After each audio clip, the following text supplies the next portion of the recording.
اعوذ باللہ من الشیطان الرجیم، بسم اللہ الرحمن الرحیم۔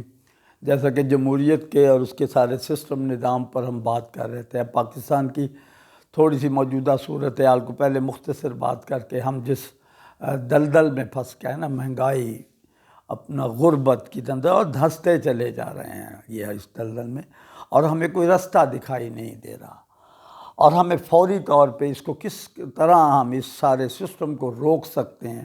لوگوں کی چیخیں نکل رہی ہیں، خودکشیاں ہو رہی ہیں، اور پھر لوگ اپنے بچوں کو بیچ رہے ہیں۔ یعنی ہم کوئی اگر اللہ کے عذاب کی کوئی ظاہرہ جو صورت ہے، ہم اس سے گزر رہے ہیں۔ اس میں ہم خود، میں بھی، ہم من حیث القوم اس کے ذمہ دار ہیں۔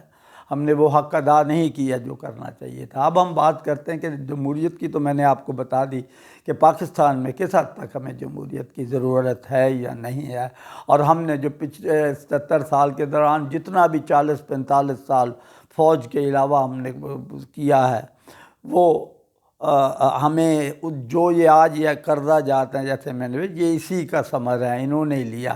یہ ایک سے آپ کو پتہ ہے IMF اور ورلڈ بینک کا قرضہ کیوں یہ ہم لینے جاتے ہیں؟ کہ پہلی بات تو یہ کہ وہ 1 سے 3% میں ملتا ہے، جبکہ ہمارے بینک جو ہیں 21 سے 23% میں دیتے ہیں۔ یہ ایک تناسب کا فرق ہے۔ تو یہ قرضہ ان کے لیے سب سے اچھا ہوتا ہے، کیونکہ ڈالرز کی شکل میں آتا ہے۔ یہ جو ہمارے سرمایہ دار، یہ ہمارے جو جمہوریت کے نام پہ سو کال لیڈرز اور جماعتیں ہیں، یہ پھر اس کو یوٹیلائز کرتے ہیں۔ اب بات اس کی مختصر بات میں آپ کو بتاؤں کہ کیسے یہ سارا ہم پر اس پہ لادا گیا قرضہ، اور ہمیں کبھی کہا گیا کہ اب ہمارے پاس 50,000 پر ہیڈ قرضہ ہو گیا، پھر وہ 75 ہوا، پھر وہ لاکھ ہوا، پھر وہ 1.25 لاکھ 1.5 لاکھ، اور آج میرے خیال میں ہمارے ایک آدمی کو 10 لاکھ سے زیادہ قرضہ بھرنا ہے۔ اور وہ جو یہ اب ہم آج بل اور یہ سارا کچھ دے رہے ہیں، یہ اس کی ہم قسط ہی دے رہے ہیں۔ اصل بات ہے کہ یہ کھایا کون؟ میں نے آگے بھی کہتا ہوں کہ جب ہم کسی چھوٹے موٹے ڈاکٹر کے پاس، کوئی ایک کے پاس جاتے نا بیمار کو لے کے، تو وہ اپنے پاس رکھی ہوئی وہ جو گولیاں ہوتی ہیں، پیناڈول یا پیراسیٹامول اور اینٹی بائیوٹک 2-4 دے کے، اور آپ کو ایک آدھا ٹیکہ لگا کے، اور آپ کو وقتی طور پہ ریلیف دے دیتا ہے۔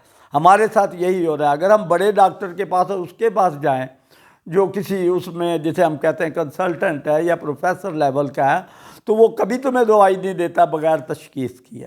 اس کی وجہ کیا؟ وہ پہلے ٹیسٹ کرواتا ہے، زیادہ سے زیادہ پین کلر دے گا آپ کو، کہ جو آپ کو تکلیف وقتی طور پہ درد ہے، تکلیف ہے، اس کو روکوں، اور اس کے بعد میں آپ کی مرض کو تشخیص کروں۔ اور اس کے بعد جب مرض تشخیص ہو جاتا ہے، تو پھر اس کے بعد اگلا مرحلہ یہ ہوتا ہے کہ اس کے لیے کون سی دوائی بہتر ہے، اور اس کے لیے بھی باقاعدہ اس کا وہ ٹیسٹ ہوتا ہے اس میں کہ یہ والی دوائی جو ہے اس مرض کے لیے جو اس کو ہے، یہ بہتر ہے۔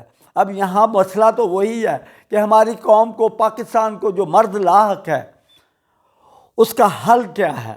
کبھی کسی نے یہ سوچا کہ ہم اس دلدل سے کیسے نکلیں گے؟ اس کا کسی نے لایا عمل دیا؟ کوئی بھی پارٹی دے رہی ہے، نواز شریف آئے گا تو ہمیں بچا لے گا، بے نظیر آئے گی تو بچا لے گی، یا بلاول آئے گا تو بچا لے گا، یا عمران خان آ کے بچا لے گا؟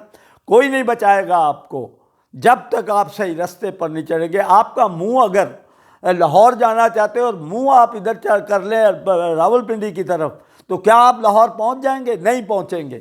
یہی بات اصل وہ حقیقت ہے جس کو ہم غور نہیں کرتے۔ اللہ تعالیٰ فرماتا کہ افلا تعقلون فلا تدبرون، میں نے تمہیں عقل دی اس لیے تھا، اشرف المخلوقات بنایا اس لیے تھا، نائب آپ کو اس لیے بنایا تھا کہ تم عقل کے ذریعے غور کرو اور اشرف المخلوقات بنو اور خلق خدا کے لیے آسانیاں کرو۔ لیکن ہم نے یہ نہیں کیا۔ ہم عام آدمیوں کو جانور سمجھتے ہیں، ہم ان کو جانوروں سے بھی بدتر سمجھتے ہیں۔ ہم پالتو جانوروں کو تو بڑا اچھا کھلاتے ہیں اور ان کے لیے بڑی سیوا کرتے ہیں، لیکن ہم ان یعنی آوارہ کتوں سے بھی بدتر ہیں ان سیاستدانوں کی نظر میں، جنہیں جو جب چاہے کوئی گولی مار دے، اور جب چاہے وہ اس کو کوئی روٹی دے دے، اور جب چاہے وہ بھوکے مرتے رہے۔ خدا کے لیے اپنے اوپر غور کرو، تفکر کرو کہ ہمارے ساتھ ہو کیا رہا ہے۔ یہ کب پاکستان لا الہ کی بنیاد پر بنا تھا؟ اس میں کوئی شک ہے کسی کو؟ کوئی بھی جو بکواس کرتا ہے کہ جی فلانا جی کوئی تقریر میں جی وہ تھا، انہوں نے یہ کہا تھا کہ اسلام کے تحت، اور اسلام میں واقعی ہر مذہب، ہر طبقے کو اجازت ہے کہ اپنی مرضی سے عبادت کرے، اپنی مرضی سے لائف آف سٹائل بنائے، اور اس کے مطابق ان کے قانون بھی اس کے مطابق طے ہوں۔ یہ تھا اس کا جو ہے۔ اور لیکن اسلام جو ہے بنیادی مقصد ہے۔ اب یہاں رہ گئی بات کہ پاکستان کے اندر دو ہی نظام ڈسکس کرتے ہیں، کوئی اشتراکیت کی بات کرتا ہے جسے ہم سوشلزم کہتے ہیں، اور کوئی سرمایہ دارہ کیپٹلزم کی بات کرتا ہے، اور اب جو ہمارے پر لاگو ہے وہ یہودیوں کا جو ایک تیار پلان تھا اس کے تحت ہم اس سارے میں پھنسے ہوئے ہیں، اور یہ جو ہمارے جتنے لیڈران ہیں یہ اس کے کرندے ہیں، لہذا ہمیں ان سے کچھ نہیں ملے گا۔ بات یہ ہے کہ نظام کیا ہے، کیونکہ پاکستان لا الہ کی بنیاد پر بنا واحد ریاست ہے جو اللہ تعالیٰ نے آپ لوگوں کو عطا فرمائی، اور آپ یہاں آزاد بیٹھے ہیں۔ جہاں ہندوستان میں 35 کروڑ مسلمان ہیں، کشمیر کے 1 کروڑ سے زائد مسلمان آج تک 77 سال سے آزادی کی جدوجہد لڑا، لاکھوں بچوں کو جوانوں کو شہید کروا چکے ہیں، لیکن آج تک وہ آزادی سے بہت دور ہے۔ ہم نے اپنی آزادی کی قدر نہیں کی، اور اس کی وجہ کیا ہے کہ ہم نے ان لوگوں کو اپنا لیڈر بناتے رہے۔ خربوزوں کی رکھوالی کے لیے ہم نے گیدڑوں کو بٹھا دیا، تو ہم چاہتے ہیں کہ خربوزے ہوں، لہذا اب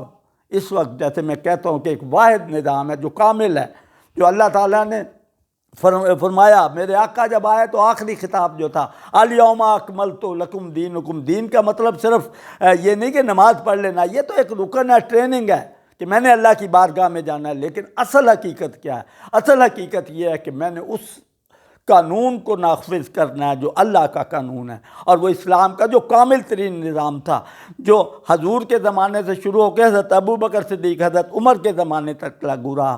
اور اس کا نظام کیا تھا، ذرا تھوڑا سا میں آپ کو مختصر بتاتا جاؤں کہ جب حضرت ابو بکر صدیق جو اپنے قریش کے متمول شخص سے تاجر تھے، کپڑے اور دوسری چیزوں کی تجارت کرتے تھے، سب کچھ اسلام کے لیے لٹا دیا، سب کچھ لٹا دیا۔ اور جب خلیفہ وقت بنے تو اگلے دن آپ نے اپنے کندھے پہ تھان رکھے جو بچ گئے تھے، چند تھان، اور ان کو بیچنے کے لیے نکل گئے کسی ساتھ قصبے میں۔ پوری امت ڈھونڈتی پھر رہی تھی کہ کہاں گئے خلیفہ وقت۔ شام کو جب آپ واپس آئے تو حضرت عمر ملے انہیں، کہیں گے ابو بکر آپ کہاں چلے گئے؟ پوری امت پریشان ہے کہ آپ کہاں چلے گئے۔